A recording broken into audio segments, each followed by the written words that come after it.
कोलकाता में हुए एक 31 वर्षीय डॉक्टर के साथ जो रेप केस हुआ, उसके बाद पूरे देश का मेडिकल सिस्टम जो है वो अभी इस वक्त गुस्से से उबल रहा है। पूरे देश के अलग अलग जगह में अलग अलग हॉस्पिटल्स में इस वक्त धरना प्रदर्शन जो है वो किया जा रहा है। इस वक्त हम छत्तीसगढ़ की राजधानी रायपुर के मेकाहारा हॉस्पिटल में है। डॉक्टर भीमराव मेमोरियल हॉस्पिटल ये नाम है यहाँ का, और सिर्फ ये छत्तीसगढ़ का नहीं, मध्य भारत का जाना माना डॉक्टर है और सबसे ज़्यादा फुटफॉल वाला हॉस्पिटल है। जब आप यहाँ देखते हैं तो आप डॉक्टर्स का नंबर देख सकते हैं कि किस तरीके से यहाँ पे डॉक्टर्स जो है वो धरने पर बैठे हुए हैं। ये जो स्थितियाँ उस डॉक्टर के साथ बताई जा रही है जो 31 वर्षीय डॉक्टर थी, कि उनके पास वर्कलोड कितना था, वो कितने घंटे काम कर रही थी, उसके बाद उनके साथ इस तरीके की घटनाएं हुई। वैसे ही कुछ हालात काम को लेकर इस हॉस्पिटल में भी देखे जा रहे हैं। लोग धरने पर बैठे हुए हैं। डॉक्टर से बात करते हैं कि क्या स्थिति है इस हॉस्पिटल की, और जो केस कोलकाता में हुआ है उसको लेकर तो ये प्रदर्शन कर ही रहे हैं, साथ ही उनकी क्या मांगे हैं। तो ये जो पूरा केस है इसको आप कैसे देखती हैं? जो केस है उसने आई गेस एक बहुत ही अलार्मिंग वेकअप कॉल दी है पूरे नेशन को, अथॉरिटीज़ को, गवर्नमेंट को, कि एक फीमेल रेजिडेंट डॉक्टर अपने वर्किंग प्रेमाइसेस में ही सेफ नहीं है। तो आई गेस ये बहुत बहुत अलार्मिंग है situation. As a society, as a government, we all have failed ourselves, we have failed each and every woman of the country, we have failed the victim. She is no more with us, but हाँ, जो हैं वो भी safe feel नहीं कर रही हैं अब उस इंसिडेंट के बाद। इतना डिफ़िकल्ट प्रोफेशन होता है, आप लोग कई तरीके के एग्ज़ाम्स क्लियर करके फिर आप डॉक्टर बनते हैं, लेकिन जो सबके हेल्थ का ध्यान रखते हैं उनकी अपनी सिक्योरिटी इस वक्त, या यूँ कहें कि पहले से कॉम्प्रोमाइज्ड है। तो छत्तीसगढ़ के मेकाहारा इस यहाँ पर कैसा क्या? Right now I'm 28 years. I have been on this journey since I was 16 years. मतलब 16 years में हमने तैयारी करना स्टार्ट कर दिया था PMT की, और इतने एग्जाम्स दिए, आपने जैसे बोला, इतने रिग्रेस हमारा करिकुलम रहता है, पढ़ाई रहती है, और फिर पोस्ट ग्रेजुएशन में ड्यूटीज़ भी केटर करना। हम लोग सब जानते हैं गवर्नमेंट में डॉक्टर टू पेशेंट रेशो क्या है।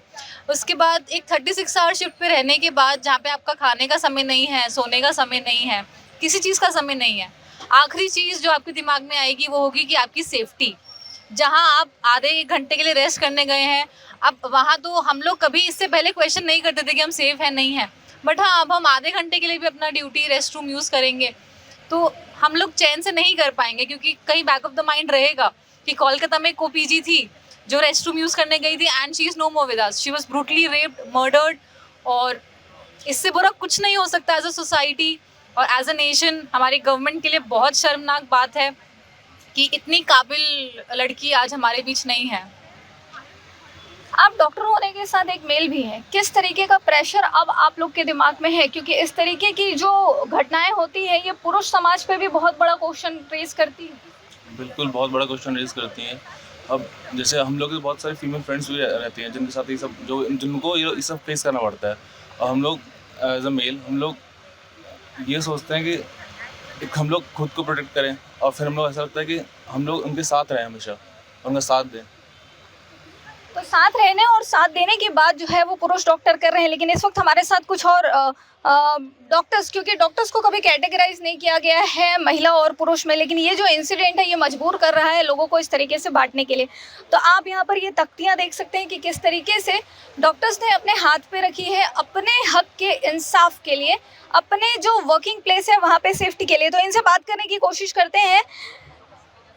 घटना को लेकर देखिए, आप ब्लैक बैंड लगाकर भी यहाँ पर प्रोटेस्ट कर रही हैं।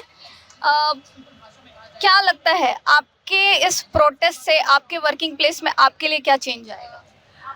हम चाहते हैं कि सिर्फ एक नारी के लिए नहीं, बल्कि जो मेल डॉक्टर्स हैं, आजकल हम देखते हैं कि ये एक इतना बड़ा मुद्दा था जो बाहर आया है, पर ऐसे भी कई इंसिडेंट होते हैं जो बाहर ही नहीं आ पाते हैं। कई लोग किसी भी डॉक्टर को मार कर चले जाते हैं, उनके ऊपर कोई केस नहीं होता है, कोई कुछ चीज़ नहीं होती है। तो हम ये सब चाहते हैं कि एक अच्छा सिस्टम बने कि डॉक्टर के ऊपर अत्याचार ना हो, चाहे वो मेल हो चाहे फीमेल, ऐसा कोई भी इंसिडेंट नहीं होना चाहिए। हमें सपोर्ट मिलना चाहिए गवर्नमेंट के साइड से कि हम अपने वर्क प्लेस पे अच्छे से काम कर पाएँ। हमें सब कुछ चाहिए, ये सारी सिस्टम चेंज होना चाहिए। सिस्टम चेंज होना चाहिए कि मांग जो है वो इस वक्त यहाँ पर कर रहे हैं। आप देख सकते हैं अच्छे खासे नंबर्स में लोग हैं, बात करने की कोशिश करते हैं। ये जो हॉस्पिटल है जहाँ पे अभी आप लोग काम कर रहे हैं, यहाँ पर सिक्योरिटी के क्या सिस्टम है? सिक्योरिटी के लिए पुलिस स्टाफ यहाँ पे तैनात तो होता है, लेकिन वो भी इनफ नहीं है। एक ही टाइम पे अगर कोई सिचुएशन बिगड़ती है तो सबके सब तुरंत उस टाइम अवेलेबल हो पाएँ, ये मुश्किल होता है। पर सच्चाई ये है कि ये संभव भी नहीं है कि हर जगह पुलिस हर टाइम तैनात रह पाए। मुख्य रूप से हमको स्टाफ ज़्यादा चाहिए। जितने पेशेंट्स हमारे पास विज़िट करते हैं उसके रेशियो में अगर स्टाफ की नीड है वो हमारे पास है नहीं, तो पेशेंट की मैनेजमेंट के लिए हमको ओवर टाइम तो करना ही पड़ता है। ओवर टाइम करके थका हुआ इंसान कहीं फैसिलिटी एंजॉय भी कर पाए ये भी संभव नहीं है। जहाँ जैसा समय मिलता है वहाँ पे लोग रेस्ट करते हैं हमें ओवर टाइम करने के बाद। ये वो सबसे वनरेबल टाइम होता है जब कोई हम पे जो भी असंतुष्ट है सिस्टम से या जिसका अच्छी तरीके से जो सिस्टम को समझ नहीं सकता वो अनसेटिस्फाइड होते हुए आक्रोश में आके किसी के ऊपर भी अटैक कर सकता है। पहले तो हमें एनएमसी से ये भी चाहिए कि जितना पेशेंट्स का विजिट है किसी एरिया में किसी भी हॉस्पिटल में उसके रेशियो में हमको स्टाफ चाहिए। क्या अभी जब ये केस हुआ या इसके पहले भी, चूंकि आप लोग ऐसे पेशेंट्स को भी ट्रीट करते हैं, brutally raped patients, murdered, killed महिलाएं जो जिस भी स्थिति में आती हैं आप उन सब का ट्रीटमेंट करते हैं। मेडिकल कॉन्सिक्वेंसेस के साथ साथ बहुत सारी चीज़ें और होती हैं।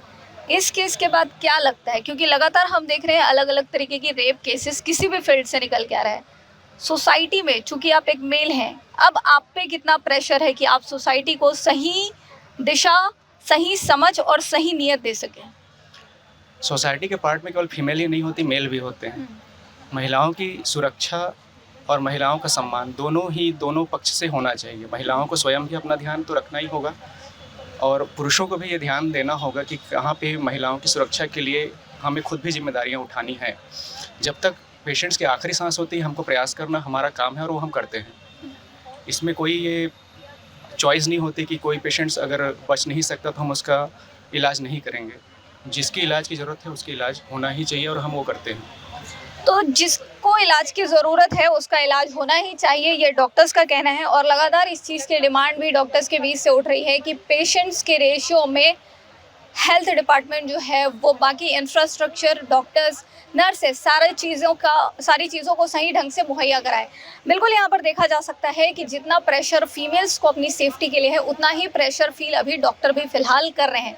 लेकिन क्या ये केस जो है ये मेडिकल के फील्ड में सुविधाओं को लेकर नज़ीर बन पाएगा? क्योंकि कहीं ना कहीं ये जहाँ पर एक पुरुष के खराब मानसिकता को दिखाता है तो वहीं पर स्वास्थ्य विभाग पर भी बड़ा प्रश्न खड़ा करता है कि क्या वो हॉस्पिटल इतना सुरक्षित नहीं था, क्या वहाँ पर इतनी फैसिलिटीज़ नहीं थी कि इस नर्स के एक डॉक्टर के साथ इतना कुछ हो जाता है और आजू बाजू में किसी को पता भी नहीं चलता।